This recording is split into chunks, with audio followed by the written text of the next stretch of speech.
O Ciência Suja tem o selo da Rádio Guarda-Chuva. Jornalismo para quem gosta de ouvir.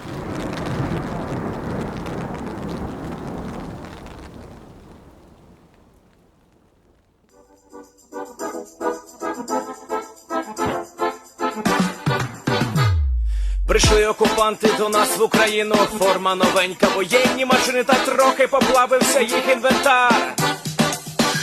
Байрактар. Esse hit aí podia ser do Michel Teló ou, sei lá, até uma versão exótica da dança Kuduro. Mas na verdade, você acaba de escutar uma música vinda do fronte da guerra da Ucrânia e composta em homenagem a um drone. Байрактар. Assim, os drones, eles viraram uma referência na Ucrânia, né? O pessoal canta música pros drones, é um negócio muito doido, né? A relação que as pessoas têm com as armas. Mas tem música pro drone, tipo torcida, né? Você canta o nome do seu camisa 9. O Bayraktar, esse drone, esse camisa 9 do exército ucraniano, é de fabricação turca. Ele é leve, fácil de operar e tem um poder destrutivo capaz de inutilizar aqueles veículos de guerra pesadões da Rússia. Os ucranianos têm música para o Bayraktar, porque o tempo todo aparecem notícias de um Bayraktar explodindo, 1, 2, 3 blindados ou tanques russos. Esse aí que você tá ouvindo é o Tanguy Bagdadi, professor de Relações Internacionais do IBMEC Rio, que talvez você conheça pelo podcast Petit Jornal, que fala sobre política internacional. Você imagina, a gente tá falando sobre drones. Não faz mais sentido esse lance da coluna. A coluna de tanque é uma arma da Primeira Guerra Mundial. Ela é uma arma que foi absolutamente decisiva durante a Segunda Guerra Mundial. A Rússia tem o maior conjunto de tanques do mundo. E de repente vem um Bayraktar da vida que custa uma fração do que custa um tanque como esse, ou até mesmo, isso que é o ponto impressionante, drones caseiros, né? Assim, drone caseiro, mas de uso civil, que você consegue colocar uma granada lá dentro e sei lá por qual dispositivo você consegue lançar aquilo ali. Não faço a menor ideia de como é que isso funciona, mas você lançar em cima de um blindado, tanque talvez não, mas de um blindado, e você acaba com o blindado. Toda guerra traz isso, né? Sim, quase toda grande guerra traz isso. E por isso, a gente entende a incorporação de novas tecnologias de destruição. E essas novas tecnologias têm ciência por trás. Por isso que a gente resolveu fazer esse episódio e por isso que a gente começou esse episódio com a música do Bayraktar. Bayraktar. Tudo bem, nem toda guerra tem um hit para uma arma, mas a história da humanidade está repleta de guerras e as guerras, via de regra, pautam a cultura. Se a gente olhar para os últimos 3.500 anos de história, talvez em menos de 10% deles não houve guerras. Existem indícios até de que guerras não são exclusividade dos seres humanos. O exemplo mais notável e talvez o mais próximo da gente é o dos chimpanzés. Nos anos 1970, a primatóloga britânica Jane Goodall acompanhou um conflito que durou 4 anos entre diferentes grupos de chimpanzés na Tanzânia. A treta, que começou como uma disputa por liderança e território, não parou até que todos os machos do grupo perdedor fossem aniquilados de maneira super violenta. Entre as fêmeas, algumas foram mortas e outras estupradas ou sequestradas e integradas ao lado vencedor. Mas a gente não tá querendo dizer que a guerra seja uma coisa primitiva. Pelo contrário, por mais horrível que esses conflitos sejam, eles precisam de um bom grau de organização para rolar. A Jane Goodall conta que ficou chocada com o comportamento dos chimpanzés. Ela acreditava que eles não seriam capazes de episódios de violência organizada. Mas como cientista, ela entendeu que aquilo era mais um indício de como os chimpanzés são parecidos com a gente. Ou de como nós somos parecidos com eles, sei lá. A nossa capacidade de trabalhar em grupo e alcançar grandes conquistas técnicas e científicas também serviu para aumentar o nosso potencial de violência e morte. Isso ao ponto do Karl von Clausewitz, um militar prussiano do século XIX, que é considerado um dos principais teóricos da guerra, ter dito que um dos grandes traços da civilização é justamente o aumento da nossa capacidade de destruição. Quando a gente fala que alguém está entrando em guerra, a gente fala assim, que coisa pouco civilizada. E o que ele diz é, olha, é exatamente o contrário. Quando o cara está entrando em guerra, e a guerra que ele está fazendo tem uma alta capacidade de destruição, isso é um símbolo da civilização dele. A civilização é o contato dos seres humanos a partir de determinados códigos, e a guerra é um código. Neste episódio, a gente vai mergulhar no papel da ciência e dos cientistas no desenvolvimento da nossa capacidade cada vez maior de gerar destruição. Eu sou o Theo Ruprecht. E eu sou a Thaís Manarini. E esse é o 5º episódio da 2ª temporada do Ciência Suja, o podcast que mostra que em crimes contra a ciência, as vítimas somos todos nós.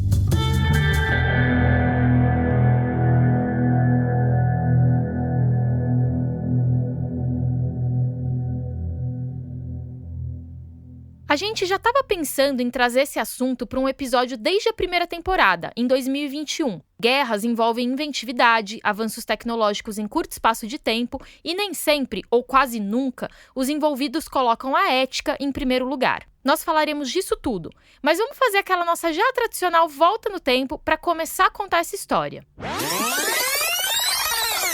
Principalmente depois que o ser humano passou a dominar técnicas de agricultura e reforçou a ideia de propriedade de um pedaço de terra, a gente briga para tentar conquistar o espaço do outro. E as inovações tecnológicas e científicas que criamos ao longo do tempo foram usadas também no contexto dos nossos conflitos. As guerras, ela é uma das forças mobilizadoras, né, transformadora da história. A guerra parece que nunca deixou de existir. Então, talvez, junto com o nascimento das primeiras técnicas, desde a pedra lascada, a pedra polida, existem episódios de violência, ou de guerra, ou de combate, né? Essas coisas parecem que nascem juntas. Essa voz que você ouviu aí é do Francisco Assis de Queiroz, um professor de História da Ciência na USP. Ele também é membro do Centro Interunidade de História da Ciência, um órgão que desenvolve pesquisas nessa área na mesma USP. E logo no começo do papo, ele indicou pra gente o livro Armas, Germes e Aço, do geógrafo e historiador americano Jared Diamond. Então, quais as variáveis mais importantes e mais decisivas para a mudança da sociedade? Se a gente olha para a história, né? Então ele diz lá, são três grandes forças, né? São as armas, ou seja, a questão militar, as guerras, o aço, como um sinônimo de tecnologia, desenvolvimento técnico, tecnológico, e os germes, armas, germes e aço. No caso dos germes, as doenças. É isso. Há milhares de anos, a gente usa saberes de diversos campos para desenvolver tecnologias que vão facilitar a nossa vida. E também há milhares de anos, a gente recorre a esses conhecimentos para guerrear e eliminar os inimigos. Por exemplo, quando a gente fala em guerra biológica ou química, é bem possível que você imagine um soldado vestindo uma roupa de proteção larga e uma máscara de gás. Só que faz muito tempo que a humanidade usa elementos químicos e materiais biológicos para ter vantagens em conflitos. Desde a antiguidade, né, já se usava aquilo que hoje a gente chamaria armas biológicas, né? Então, por exemplo, essa coisa do veneno, envenenar a água, esse é um tipo que hoje a gente chamaria guerra biológica, né? Utilizar germes, né, de pessoas doentes. Você tem surtos de peste na antiguidade, por exemplo, de cólera, peste, tem a lepra. Então, os germes, eles também são usados na antiguidade. Na Grécia Antiga, há registros do uso de eléboro em cercos a diferentes cidades. O eléboro é uma planta encontrada principalmente na Península Balcânica e na Turquia, e ela causa uma dor de barriga daquelas. Numa tradução livre, seu nome significa algo como comida mortal. Há casos famosos de envenenamento de rios e de sistemas de abastecimento de água com essa planta para forçar a rendição de exércitos inteiros. Já na Guerra do Peloponeso, entre as cidades-estado de Esparta e Atenas, os espartanos usavam enxofre queimado contra os inimigos. Esse truque tinha um efeito parecido com o gás lacrimogênio de hoje. Aliás, usar substâncias irritantes como arma é uma técnica com vários registros na história, inclusive aqui no Brasil. O explorador alemão Hans Staden relata na obra Duas Viagens ao Brasil que os índios caetés usavam fumaça de pimenta como arma para desnortear os portugueses poucas décadas depois de eles desembarcarem aqui pela primeira vez. Nas batalhas navais, a química também foi decisiva. Um dos casos mais conhecidos é o do fogo grego, uma arma usada pela marinha bizantina na defesa de Constantinopla em tentativas de invasão dos árabes, isso entre os séculos 7 e 8 d.C. Esse composto continuava queimando mesmo em contato com a água. Até hoje a gente não sabe do que exatamente ele era feito. E aliás, tem até uma cena do Game of Thrones que teria sido inspirada no fogo grego. É a Batalha da Água Negra da segunda temporada da série. Nela, as defesas de King's Landing usam um tal de fogo vivo para literalmente incendiar o mar e queimar os barcos invasores. Aliás, olha as guerras aí influenciando a cultura.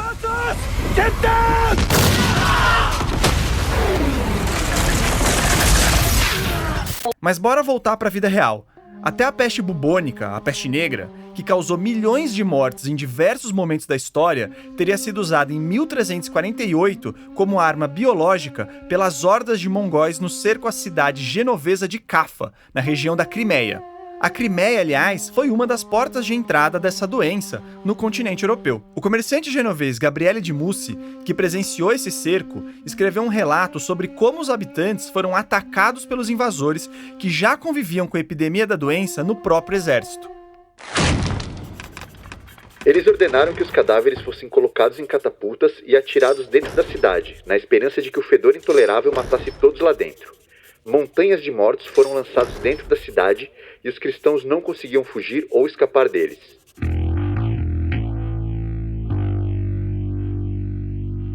Embora essas estratégias biológicas e químicas fossem usadas em certos contextos, até então as guerras geralmente aconteciam no corpo a corpo, ou no máximo a média distância, o suficiente para uma flecha ou um objeto arremessado por catapulta atingir o alvo.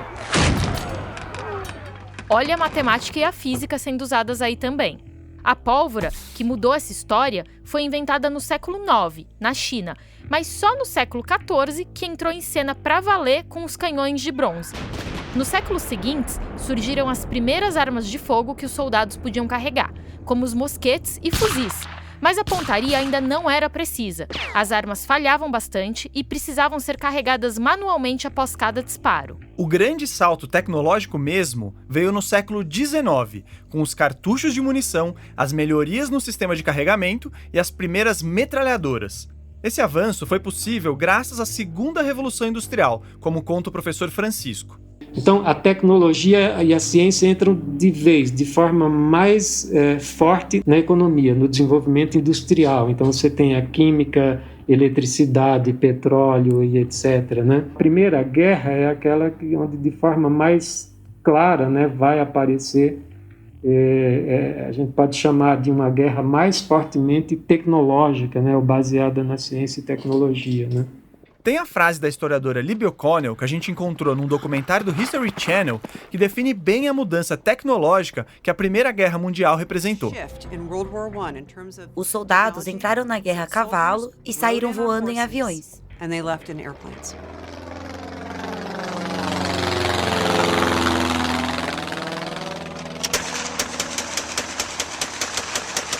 Para começar, invenções como a metralhadora Gatling, que disparava 3.000 tiros por minuto, mudaram completamente a cara do fronte de batalha. Ao custo de milhares de vidas humanas, os generais perceberam que o combate corpo a corpo, em linhas, não fazia mais sentido. O jeito era cavar trincheiras imensas e ficar trocando chumbo intocado no buraco. Para tirar os inimigos das trincheiras e ganhar territórios, os alemães começaram a atacar o terror com bombas de gás, coisa que já era banida pela Convenção de Haia desde 1899. Só que não tem bonzinho nessa história. Os franceses já vinham tentando usar bombas de gás em campos de batalha, e essa, por sinal, foi a justificativa dos alemães para desenvolver, aperfeiçoar e lançar o seu próprio programa de armas químicas. E aqui vai um destaque para o químico alemão Fritz Haber, um cientista que já era famoso por ter sintetizado amônia a partir do nitrogênio presente no ar. Essa técnica permitiu o desenvolvimento em massa de fertilizantes e também o de explosivos. A contribuição, entre aspas, do Haber na Primeira Guerra Mundial foi criar o gás cloro, que em contato com a umidade do pulmão produzia ácido clorídrico e causava asfixia. Isso provocou milhares de mortes e uma corrida entre os aliados para desenvolver o seu próprio gás tóxico e também estimulou o aperfeiçoamento de máscaras de proteção. O Fritz Haber ganhou o que talvez seja o mais polêmico prêmio Nobel de Química da história por causa do trabalho com a amônia. Como era de origem judaica, ele teve que fugir da Alemanha com a ascensão do Hitler anos depois da Primeira Guerra. Já suas invenções foram bastante usadas pelos nazistas nos campos de extermínio. Inclusive, familiares do Haber foram assassinados em câmaras de gás.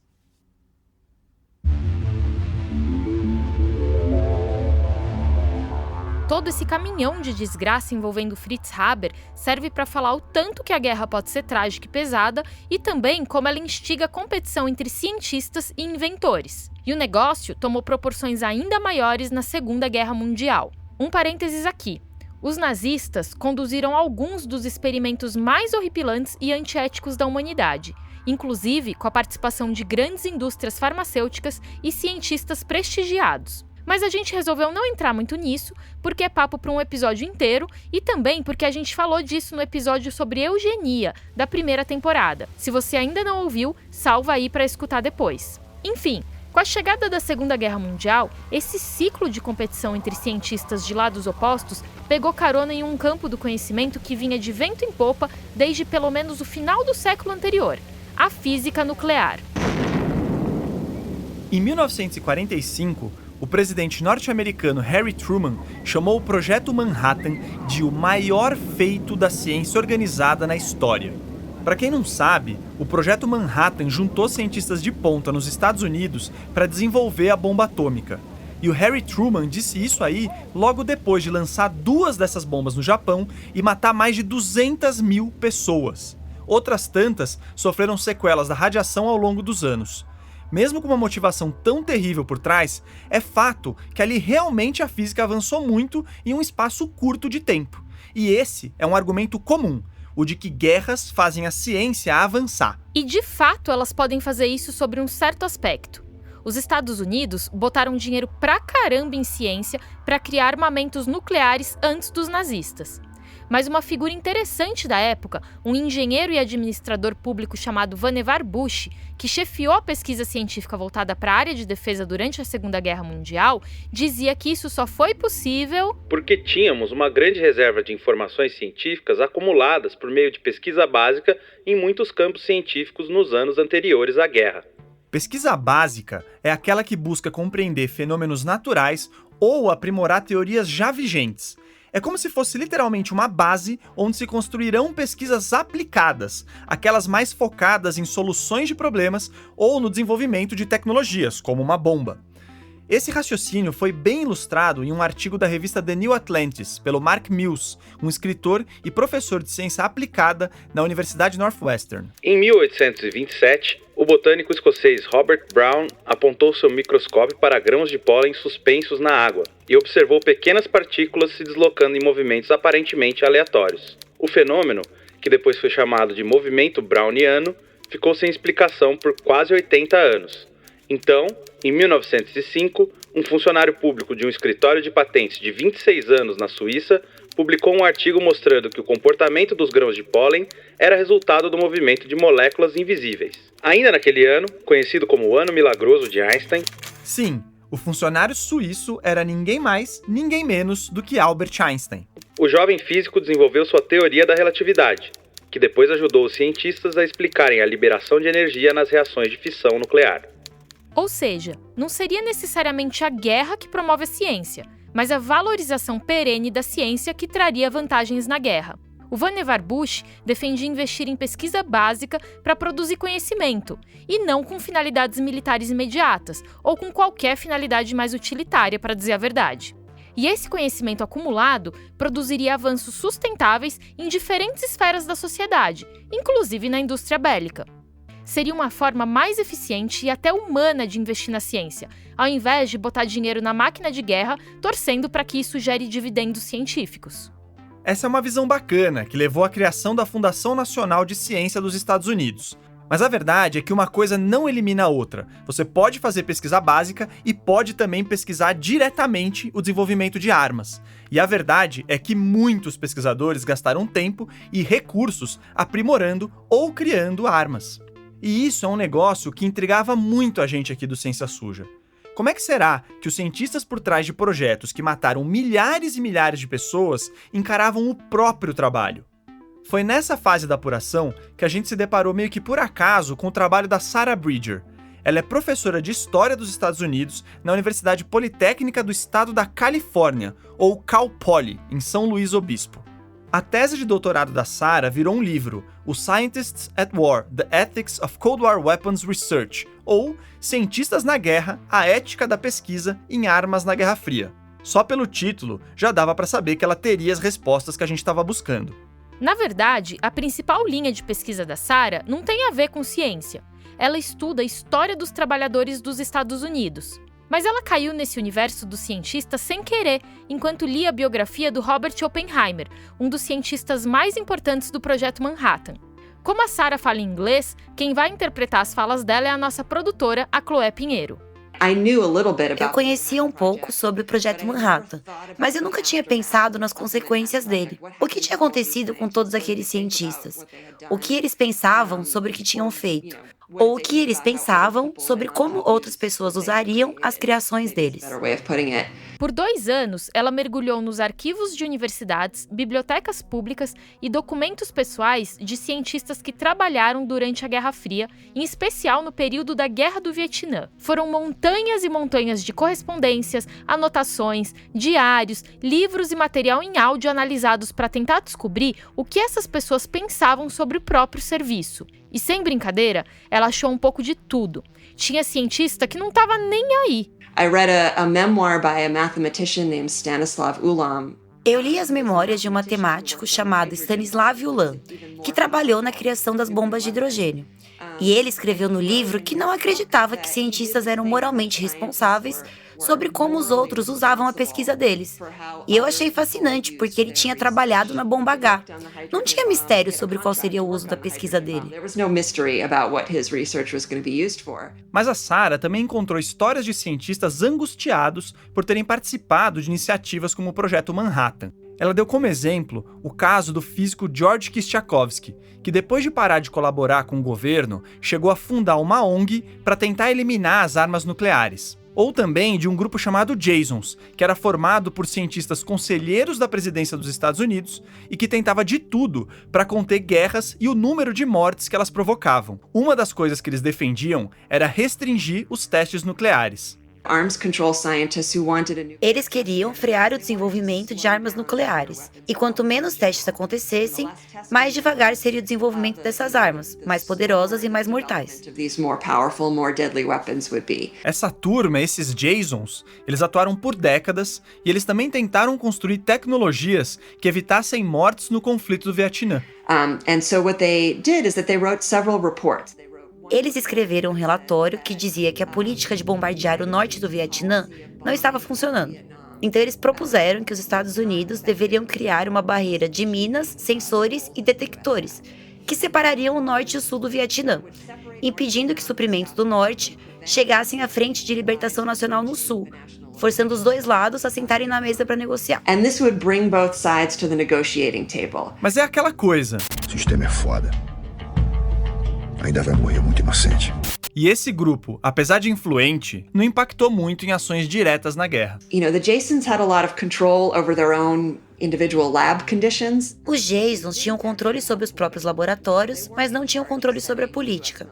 Então a barreira de minas nunca foi totalmente implementada como eles imaginaram. Eles propuseram essas coisas e o Departamento de Defesa escolhia as tecnologias que queria usar. E usavam como queriam, e meio que ignoravam ou simplesmente rejeitavam um monte das sugestões feitas pelos Jasons. No fim das contas, a Sarah achou uma conexão entre o objeto de estudo inicial dela, a história dos trabalhadores e os cientistas que atuaram na Guerra Fria. Cientistas são trabalhadores. Como eles pensam o trabalho deles num contexto político? Sabe, eu acho que um monte de pessoas simplesmente ia lá e fazia seu trabalho e não necessariamente gastava tempo angustiada com as implicações morais disso. E tem aquilo, né? Apesar de muitas vezes estarem bem intencionados, os cientistas, no fim das contas, sabiam que estavam envolvidos com guerra de uma forma ou de outra. Mesmo grupos como os Jasons foram criticados por terem continuado colaborando com um governo que insistia na Guerra do Vietnã, um pequeno território do outro lado do mundo, só para mostrar própria força para a inimiga União Soviética. Um exemplo provocativo. Um dos ativistas anti-guerra se referia aos Jasons como criminosos de guerra bem intencionados.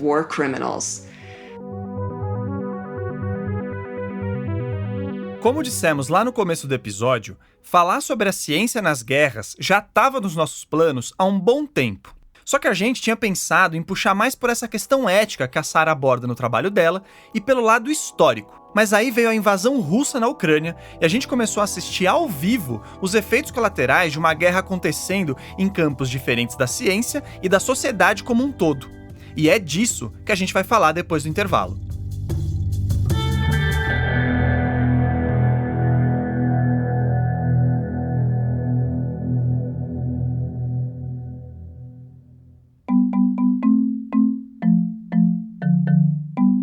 Essa pausa no episódio é para lembrar que o Ciência Suja tem o apoio do Instituto Serra Pilheira, que apoia a pesquisa e a divulgação científica. Sem a ajuda deles, o nosso podcast não sairia do papel. O Ciência Suja também faz parte da Rádio Guarda-Chuva, uma rede de podcasts feitos por jornalistas e que abordam os mais diferentes assuntos. Você gosta de ler? Pois um deles é o Põe na Estante, um clube do livro em áudio conduzido pela jornalista Gabriela Maier. E ela mandou um convite especial aqui para você. Oi, pessoal do Ciência Suja. Oi, ouvintes, tudo bem? Obrigada pelo espaço. Eu sou a Gabriela Maier, apresentadora do Põe na Estante, um clube do livro em formato de podcast. Tá nos principais tocadores. Vem conhecer que você vai gostar. São sempre 2 convidados e eu lendo o mesmo livro. A gente troca impressões e é incrível como pessoas diferentes, com repertórios e perspectivas diferentes, têm ideias diferentes nascidas de uma mesma leitura. A temporada nova chega agora em setembro aos tocadores com o tema Leia a África. Vão ser 8 episódios com livros de diferentes países do continente africano. Enquanto isso, você pode dar um pulo lá e conhecer as temporadas anteriores e o Põe na Estante Ler Ciência, um braço de não ficção sobre livros de divulgação científica e cientistas como convidados das conversas. Obrigada e até lá! Meu nome é Paulina e eu sou aqui da região da Wieliczka, perto da Cracóvia, e eu trabalho no hospital pediátrico, na parte de UTI.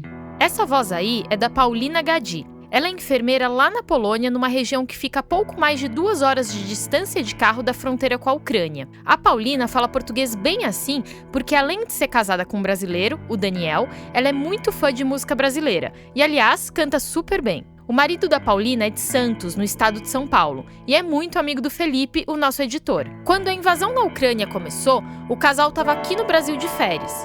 O Felipe estava com eles e lembra que os dois ficaram preocupados. Quando eles voltaram para casa, encontraram um clima diferente na cidade. Sim, tudo estava diferente, porque todos os meus amigos só falavam sobre a guerra. Todos os meus amigos tentavam ajudar de algum jeito. No meu trabalho, a minha chefe anunciou que temos que ficar preparadas até para ficar 24 horas no hospital, porque a gente não sabe o que vai acontecer. Muitas mulheres, muitas crianças.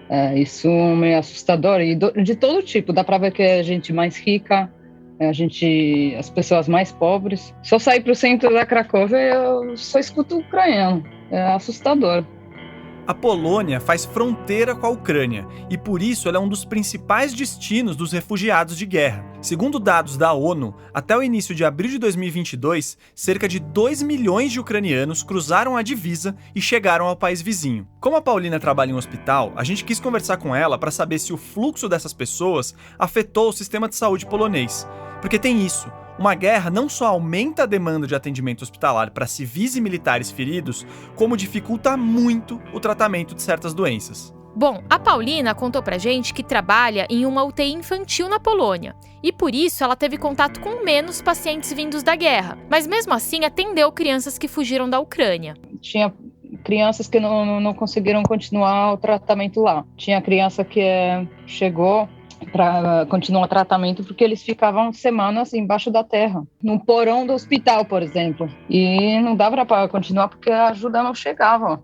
Por exemplo, a gente tinha criança que tinha que continuar a quimioterapia. Então, o pai contou que realmente tinha medo que a criança não vai aguentar, porque ela estava num estado muito grave. Então, ele contava como estava o medo, como eles ficaram embaixo da terra e vendo a criança realmente sem perspectiva lá.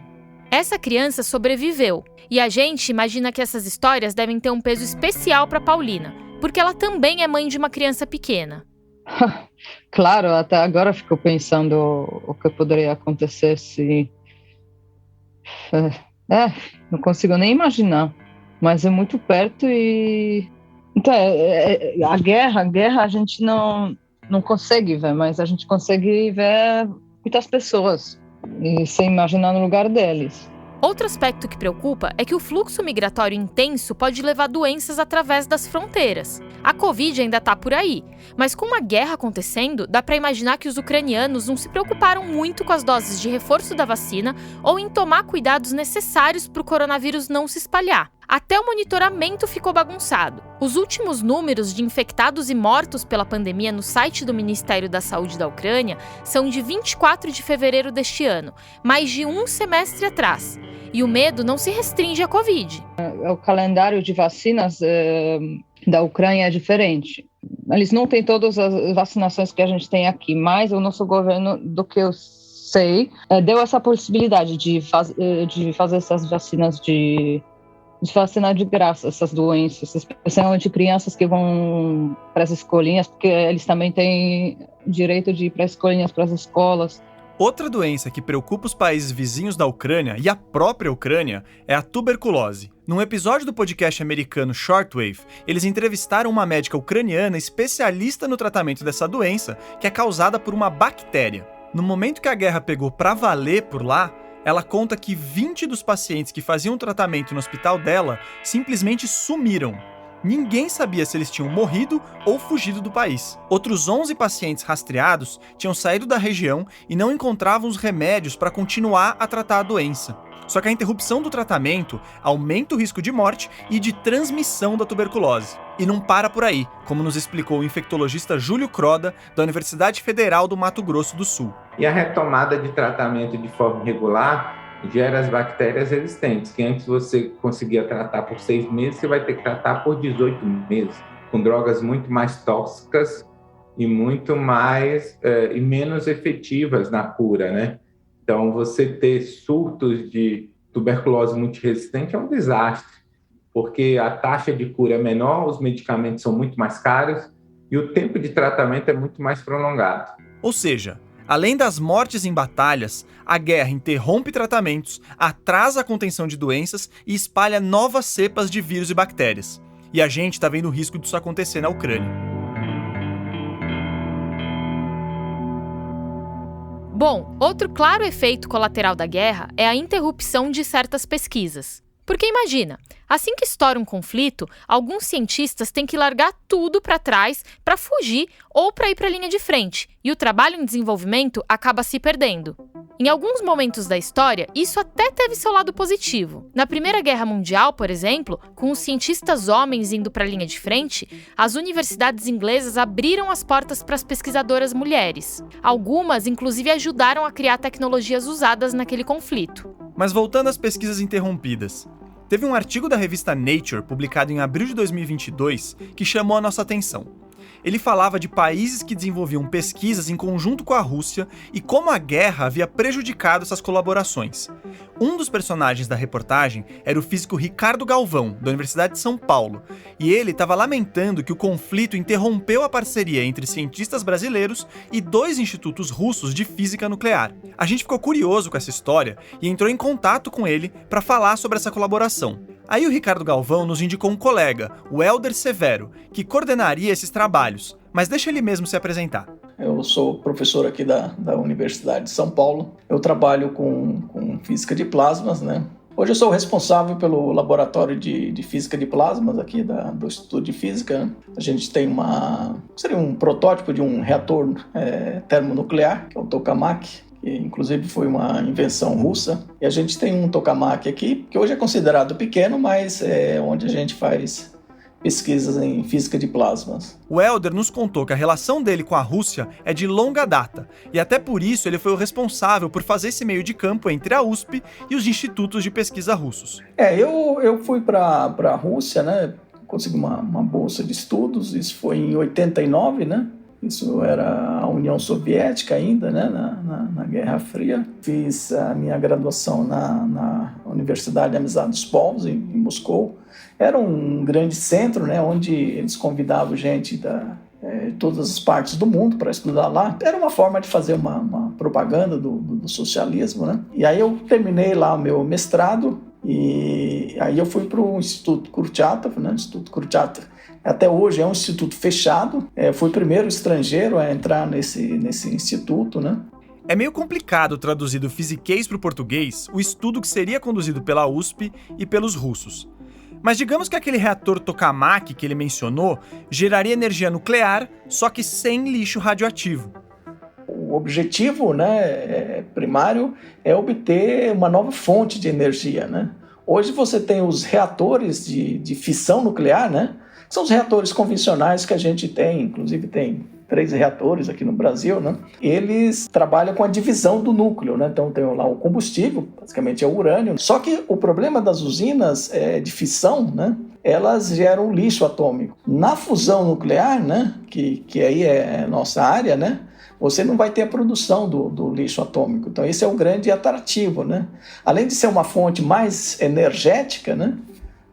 Vai produzir mais energia do que produziria, por exemplo, no processo da fissão. Ela é uma fonte limpa de energia, né?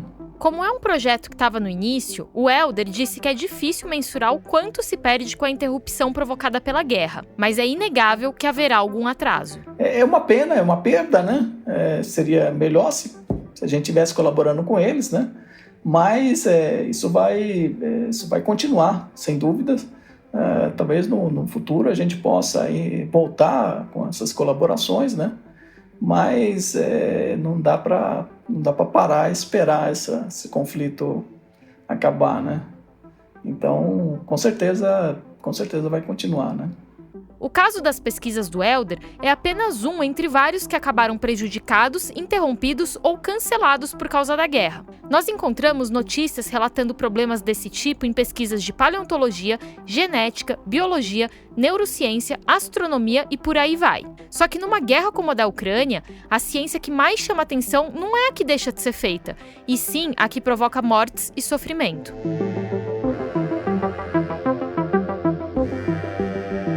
No início da guerra, a Ucrânia denunciou o uso de armas termobáricas pela Rússia.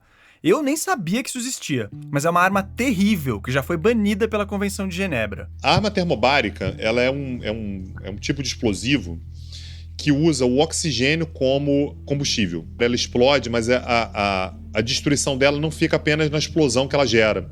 Ela chupa o oxigênio, ela puxa o oxigênio e aumenta a explosão. Então é como se a explosão ela ficasse suspensa no ar. Mas ela é proibida porque as consequências para os seres humanos, ela é talvez uma das mortes mais cruéis que você possa ter. Porque a pessoa ela morre sufocada pelo fato de que o pulmão muitas vezes explode. Uma vez que você gera um vácuo ali, a pessoa fica absolutamente sem ar, ela morre.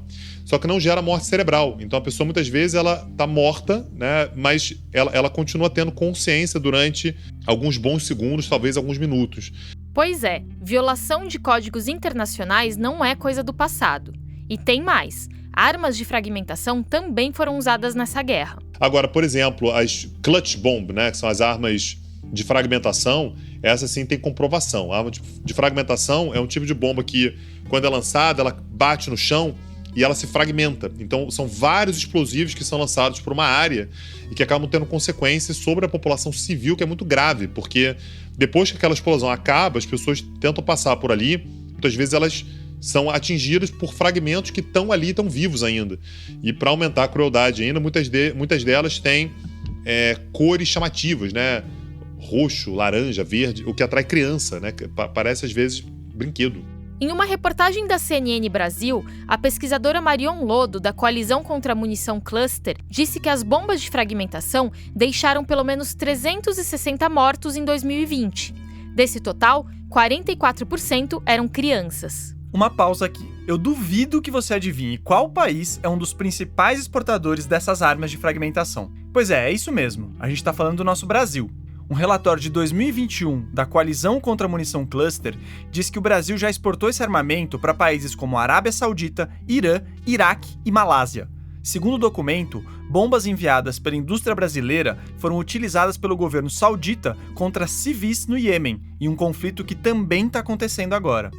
A Convenção de Oslo de 2008 pede a erradicação desse tipo de arma, mas o Brasil está entre os 13 países que não assinaram o tratado. E isso certamente tem o dedo da nossa indústria bélica, que faz lobby contra esse tipo de iniciativa. Em 2009, uma proposta para proibir a fabricação de bombas de fragmentação foi rejeitada pela Comissão de Relações Exteriores e Defesa da Câmara dos Deputados. O relator que negou o projeto era ninguém mais, ninguém menos do que o então deputado Jair Bolsonaro, hoje presidente e candidato à reeleição. A proposta foi reapresentada em 2019 e foi novamente rechaçada, dessa vez com parecer negativo do deputado e autoproclamado príncipe Luiz Felipe de Orleans e Bragança. Entre uma série de argumentos favoráveis à indústria de armas, o parlamentar também soltou coisas como: talvez queiram que o Brasil fique como a Ucrânia, que entregou todas as suas armas num gesto pacifista e agora está passando pelo que passa hoje com a Rússia. Essa frase aí, que a gente tirou daquela mesma matéria da CNN, lembra aquele argumento clássico e completamente distorcido pela liberação indiscriminada de armas para a população. E a arma de fogo, além de uma segurança pessoal para as famílias, ela também é a segurança para a nossa soberania nacional. Por que eu estou armando o povo? Porque eu não quero uma ditadura. Né? Mas aí nas armas a gente vem sempre com as mensagens relativas à liberdade, família, ordem, e isso são conceitos, né, que são estudados, e aí sim, do ponto de vista do marketing e da propaganda, para poder fazer com que as pessoas tenham mais interesse, porque a pessoa vai falar: realmente, eu preciso cuidar da minha família, eu amo a minha família, o governo não está dando conta de cuidar da minha família, eu preciso resolver esse problema, eu vou proteger a minha família. Essa aí é a Cecília Oliveira, uma jornalista especializada em segurança pública com foco em tráfico de drogas e armas. E a gente foi conversar com ela com uma ideia de falar que o nosso Brasil está em guerra e que os nossos dados de violência justificariam essa narrativa. Mas você sabe como é. No jornalismo e na ciência, nem sempre a gente encontra as respostas que está esperando. Não, o Brasil não está em guerra. Parece aí até que é uma coisa, entre aspas, polêmica, né? Porque é muito comum da gente ver no jornalismo as pessoas dizendo: ah, meu Deus, estamos em guerra. Para Cecília, o que vemos no Brasil não é uma guerra, e sim o sucesso, entre aspas, de escolhas políticas na área da segurança pública. Então, assim, é deliberado, é feito para não dar certo. Ou seja, por essa perspectiva, tá dando super certo. Não para mim, não para você, pode ser não para quem está ouvindo o podcast, mas dá muito certo para quem delineou que as coisas dessem errado, ou seja, para quem vive da corrupção, para quem tem empresa de segurança privada. Nos últimos 4 anos, as canetadas do governo federal transformaram o Brasil num velho oeste altamente rentável. É um circo armado com argumentos simplistas e populistas. Então a gente pode dizer que o Brasil virou um oásis para os principais interessados nessa pauta. Então hoje a gente também tem uma grande associação pró-armas, a gente também tem grupos lobistas, a gente também tem grupos de advogados trabalhando para poder fazer projetos de lei sobre armamentos, para mais acesso a armamentos. A gente já tem essas pessoas todas se candidatando agora. Um levantamento do Instituto Sou da Paz e do Instituto Igarapé, feito por meio da Lei de Acesso à Informação, mostra que desde a chegada de Bolsonaro à presidência em 2019, o número de armas registradas quase dobrou no país. Foi de 1,3 milhão para 2,3 milhões. E aumentaram também os limites para a compra de munições. O Sou da Paz estima que quase 1 bilhão de balas foram vendidas no Brasil desde 2019. Isso dá para atirar quase 5 vezes em cada habitante do país. E aí, qual que é o gargalo? Você aumentou o acesso aos armamentos sem aprimorar os seus mecanismos de fiscalização e controle. Como que isso funciona na prática? Outro dia a Folha de São Paulo mostrou que um membro do PCC, com 16 anotações criminais, inclusive homicídio, conseguiu comprar um bocado de arma e se registrar legalmente como CAC. Como é que isso é possível?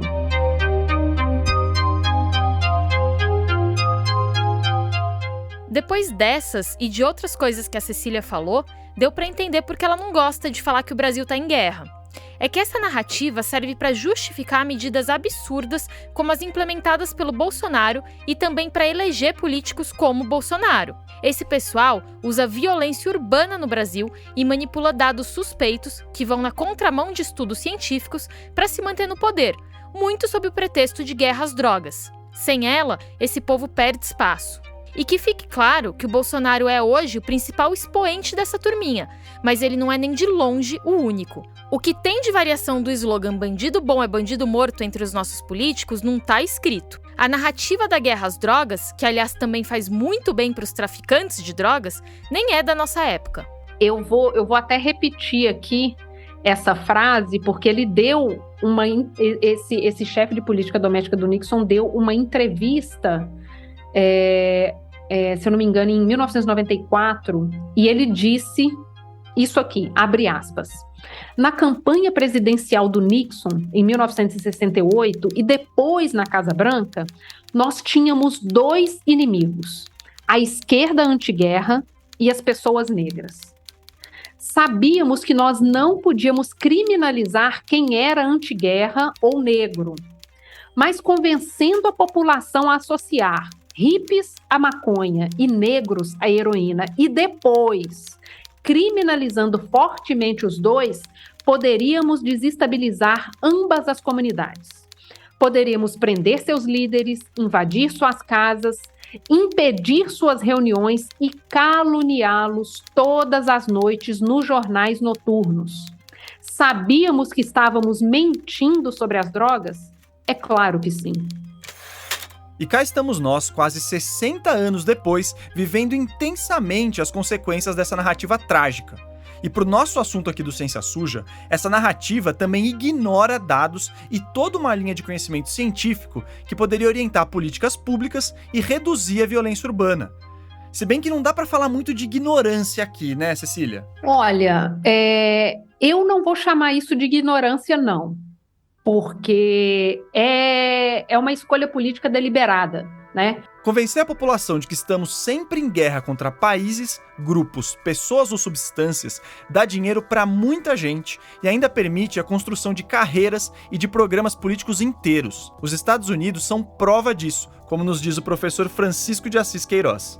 E, na verdade, o complexo industrial militar acabou se tornando a base de sustentação da política americana.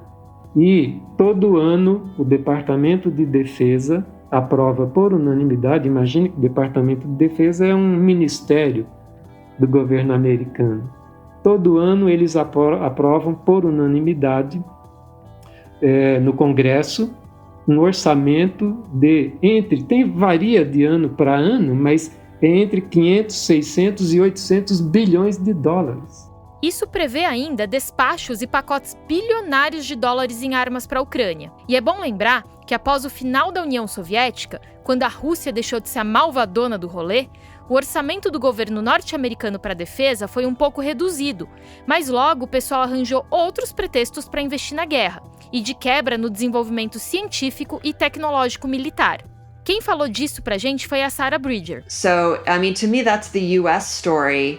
Depois da Guerra Fria, há uma pequena queda nos gastos com defesa, mas logo depois nós entramos na guerra contra o terror.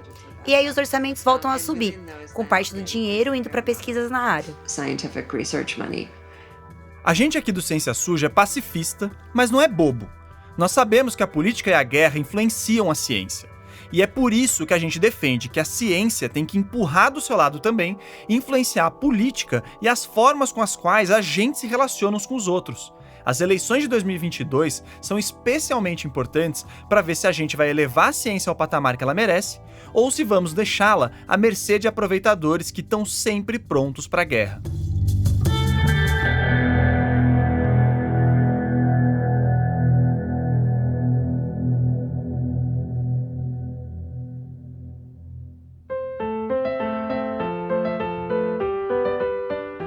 O Ciência Suja é apresentado por mim, Thaís Manarini. E por mim, Telro Preste. O Ciência Suja é uma produção da Nave Reportagens, que é do Felipe Barbosa e do Pedro Belo. O roteiro e a pesquisa deste episódio são do Felipe e do Pedro, e as entrevistas foram feitas por eles, pelo Theo e pela Chloé Pinheiro. Todos nós revisamos e editamos o texto. A edição de som e as trilhas são do Felipe Barbosa. Nesse episódio, nós usamos trechos da música feita para o drone Bayraktar, da série Game of Thrones, do History Channel, da CNN, do Tropa de Elite 2 e áudios encontrados no YouTube e nas redes sociais. As vozes complementares deste episódio são da Chloé Pinheiro, do Felipe Barbosa e do Pedro Belo. O nosso projeto gráfico e a arte de capa do episódio são trabalho da dupla Mayla Tanferri e Guilherme Henrique. Para saber mais e para ter acesso ao conteúdo extra desse episódio, acesse o nosso site, que é uma criação do Estúdio Barbatana. O endereço é www.cienciasuja.com.br. Essa segunda temporada tem mais uma vez o apoio do Instituto Serra Pilheira. A gente agradece a confiança deles e também do Instituto Questão de Ciência, o nosso parceiro nos mesacasts dessa temporada. Siga o Ciência Suja nas redes sociais. É só procurar Ciência Suja no Instagram, Twitter e Facebook. Você encontra o nosso podcast nas principais plataformas de áudio e também no YouTube. A gente volta com um episódio inédito daqui 2 semanas e com o mesacast na quinta que vem. Até lá!